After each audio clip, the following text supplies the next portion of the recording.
एक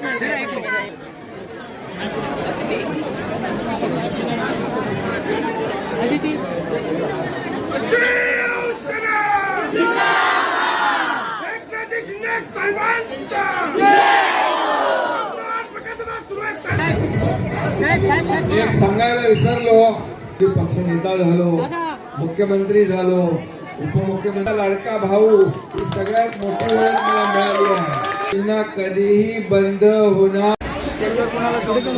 बऱ्या आता सगळ्या ओवाळणी सुरू आहे का महिन्याची. आपल्या खूप खूप शुभेच्छा. खरं म्हणजे शाखेला भेट द्यायची होती, इथं तर जाहीर सभा केली. लाडके भाऊ इकडे आहेत आणि सर्वांनाच मी खरं म्हणजे शुभेच्छा देतो.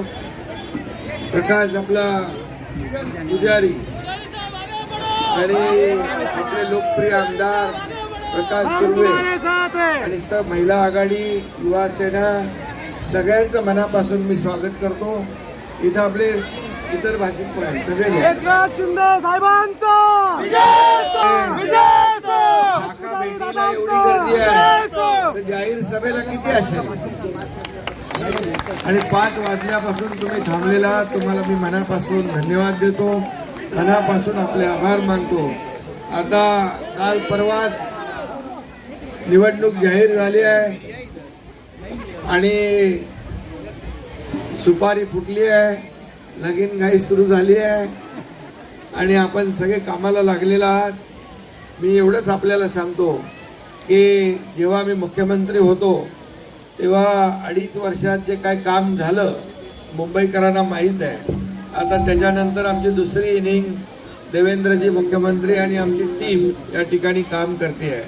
आणि गेल्या 3.5 वर्षामध्ये जे काम मुंबई महापालिका क्षेत्रामध्ये झालं ते आपल्या सगळ्यांना माहीत आहे.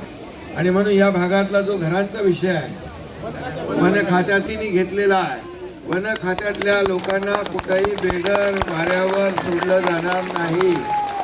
इथं आता तुम्हाला टनेल पण इकडे होतोय ना.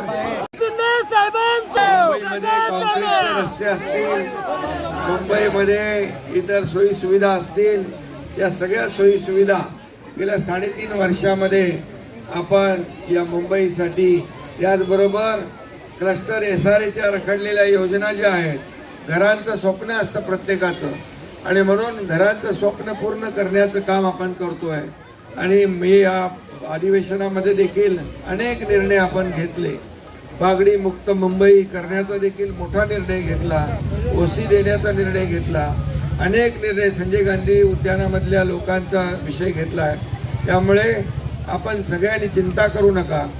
आणि आपल्याला मी एवढंच सांगेन की महायुतीचं सरकार राज्यामध्ये आहे आणि महायुतीच पुन्हा एकदा या महापालिकेमध्ये आली की डबल इंजिनचं काम या ठिकाणी ट्रिपल इंजिनच्या वेगाने पुढे जाईल आणि आपल्या सगळ्यांना न्याय दिल्याशिवाय एकनाथ शिंदे स्वस्थ बसणार नाही. आणि म्हणून महायुतीचा भगवा झेंडा या मुंबई महापालिकेवर आपल्याला फडकवायचा आहे. आणि त्यासाठी मी फक्त शाखा भेटीसाठी आलो, पण शाखा भेटीसाठी इथं तर मोठी सभा, जंगी सभा झाली आणि म्हणून मला वाटतं पुन्हा इकडे येण्याची गरज नाही ना. ये तो एक झाकी है, नहीं ये तो ट्रेलर है, पिक्चर अभी बाकी है. आणि म्हणून येत्या 15 तारखेला आपल्याला या ठिकाणी महायुतीला विजयी करायचा आहे आणि 16 तारखेला फटाके फोडायचे आहेत. फोडणार ना? धन्यवाद. सभी लोगों का अभिनंदन करता हूँ.